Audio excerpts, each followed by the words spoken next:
Hi again, this is attorney Bob Lightfoot from Reinhardt Berner Van Duren here with another update for you. It is March 31st, and this morning I attended the Bureau of Assisted Living's Assisted Living Forum. That went about 2 hours, and I know that this information will be useful because Alfred had stated only 500 people were allowed on the call. I was one of the lucky ones, and so for those that were unable to see and listen to today's BAL Assisted Living Forum, I do have some updates I want to pass along. This will be specific to assisted living providers only. First of all, Alfred started out, wanted people to be sure they were taking care of themselves, that they were getting out and exercising, getting enough sleep, and getting enough proper nutrition. So that was kind of a point of emphasis with him. That was the first thing. The second thing was at the Bureau of Assisted Living, he wanted everyone to know that they are trying to be flexible with the regulations, and they are doing some different things in that regard in terms of permitting tele methods such as inspections, focusing only on immediate jeopardy, not immediate jeopardy, but serious issues, and those possibly even being conducted by a means, so video conferencing and those sorts of things, so that the surveyors won't be coming into the buildings. Then they talked about waivers and variances. Now, I had told you previously that on behalf of the associations, we had submitted what we had hoped to be some blanket waivers and variances that would apply in the assisted living area. Those, unfortunately, are not released yet, but they are receiving, apparently, from individual facilities a number of waivers and variances on a daily basis, and they are turning those around pretty quickly.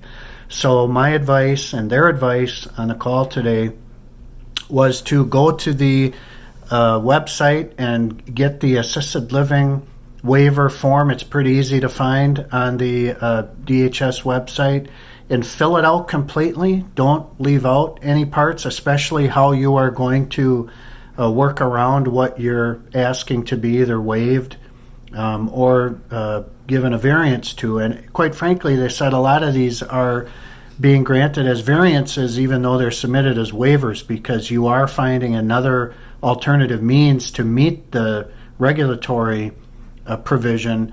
It's not being waived entirely. So let's go through a few of the categories people are providing these, submitting these waivers and variances for the most part.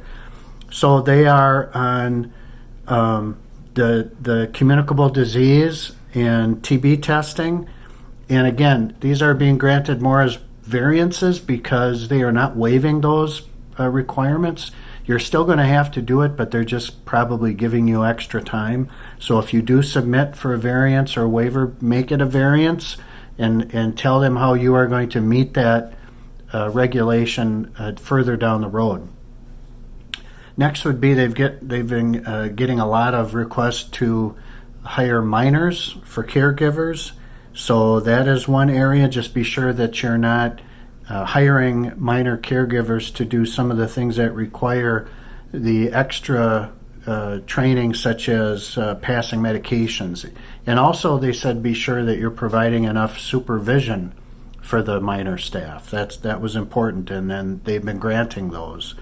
Next was the fire drills. They understand that really can't be done right now. What some facilities are doing is providing education instead of a drill, so talking about it. That could be one way to get a variance on that. They will not waive capacity. That's one thing they said today. In the turnaround, like if they get these, they're actually going through waivers and variance requests every day at 3 o'clock. So if you can get those in by 3 o'clock, you can be assured by them, they said, of a quick turnaround. It's been 1 to 2 days depending on how much additional information has been needed, and that you should send those variance and waiver requests to the regional office.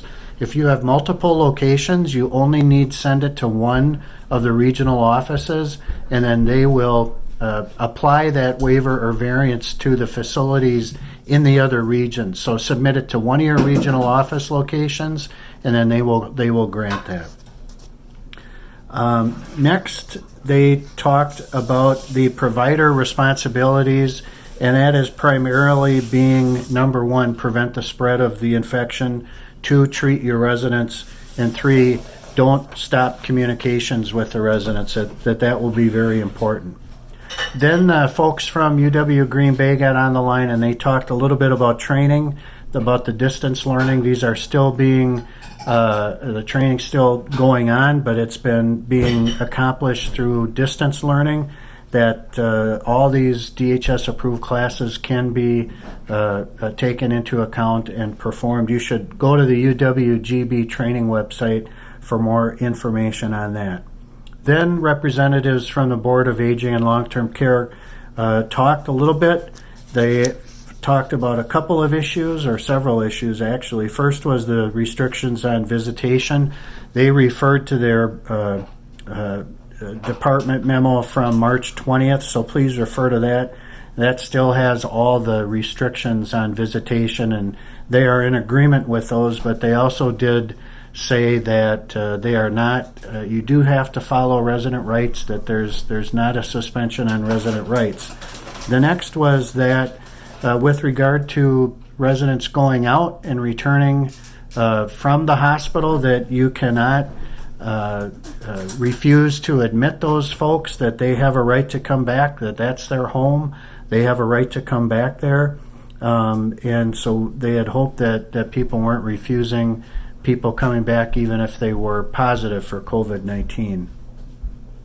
Next was just to be creative with activities. They have had a number of different activity types been demonstrated to them, and they didn't have any specific recommendations, but they did say trying to get creative. The next is they have seen more aggressive exit-seeking behaviors and wandering, and again, there really was not too much of a recommendation by them except calm the environment. I would have liked to have seen them address dementia residents. They did not address that. I know that's been a problem. I've gotten a number of calls on, what can we do with dementia residents? Can we lock the door? Really tough issues. I hope you're getting by with whatever it is you're doing. I'd love to hear from people on what they are doing in those situations. But their biggest thing was to just try and calm the environment, calm the residents' room. Then they talked about making sure that if your staff is anxious, do what you can, ease their anxieties. Again, no real suggestions there. It's a little bit of pie in the sky kind of talk without any real recommendations, but I understand where they're coming from. Just do the best you can. That's what I guess that you all are doing right now, and I commend you for that. And then just finally to finish up there, they did say that resident rights don't go away just because, we're in this crisis. Then there was a Q&A period. That was the last hour. So first up was questions on PPE and what was needed for a positive patient. There was a physician on the line. I believe her name was Dr. Murphy. I don't know where she comes from. It wasn't told where she works or what she does. But they did talk about, for a positive resident that you're taking care of, to use glove, gown, eye protection, and mask. They also said that in terms of PPE, the extra supplies from the national stockpile have arrived, and those shipments are going out now and in the next several days. Again, they talked about waivers, and just to reinforce, they're going to turn those around really quick for you. So either submit those in the form of a variance or a waiver. If you need help, don't hesitate to contact us. We've been assisting with some of those. Next was a question about outside healthcare providers and whether or not they're allowed in, because they have discovered that in some instances the outside healthcare providers are being restricted right along with visitors. They did say that if a resident needs the service, in other words, if it would be an essential service to the resident that healthcare provider, whether it's hospice, a visiting physician, home health, should be allowed in your facility. Obviously with proper screening, though. You don't want to let someone in who is positive. Next was again, readmitting from the hospital if the resident is suspected positive. You should be readmitting those. It's their home. Next, they did say that assisted living workers are considered healthcare workers by the CDC. I concur with that. Next up was a question on cameras. Are they still sort of discouraged? I think there's more thought that it's a time maybe we should be a little more liberal with cameras in assisted living, but still mindful of the residents' privacy needs, and consult with the resident and the family on all cameras that want to be placed. Next, how to provide care for a positive resident if there's no PPE. That question was unfortunately not answered. Next, about RN delegation. Can RN delegation be covered from a supervision aspect by such things as FaceTime? And there was an answer that yes, that could be if the nurse is comfortable with that. I concur with that. It's always up to the delegating nurse what her comfort level is, whether direct or general supervision. And so if general supervision by FaceTime is what the nurse is comfortable with, then that's acceptable. Next, what's considered a temperature? Generally anything over 100.4. That's a little different from the CDC guidance, which starts at 100. Considered for resident or staff that checks in with that temperature. Next, should droplet precautions be used with asymptomatic residents? The answer there was no, but if that they're positive or suspected positive, they should be quarantined. And if they're asymptomatic, you should use a mask and a gloves for that. Should you prevent new admissions where they are symptomatic? There really wasn't much discussion on that. You know, my interpretation is if they're symptomatic and very, very sick, and you can't care for them, then they probably should not be coming there. Only if you can care for them like you would normally care for someone with a cold or the flu, and you can handle that. Next, I had a question about communication and HIPAA. And this came up in a seminar with the Bar Association that I attended yesterday. And just so you know, HIPAA is not suspended or, during this time frame and we're dealing with COVID-19. HIPAA still applies. And so for that, the general consensus is follow your HIPAA guidelines. There was a question, can positive residents be disclosed? Let the public health department deal with that. The seminar yesterday did say that if it's imminent threat going on in your building, in some limited circumstances, that it would be okay to disclose certain information, but only minimum necessary to achieve the purpose. Next was that just prevention and screening measures for assisted living remains the highest priority.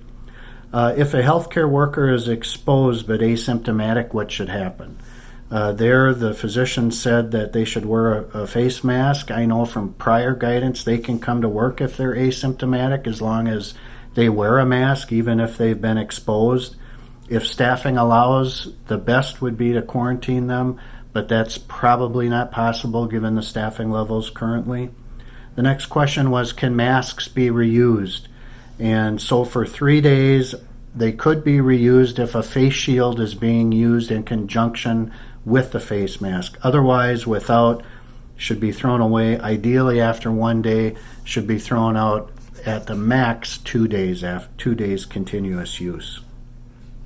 Are homemade masks okay? That was the next question. Homemade is okay only if there's no other PPE regular mask available.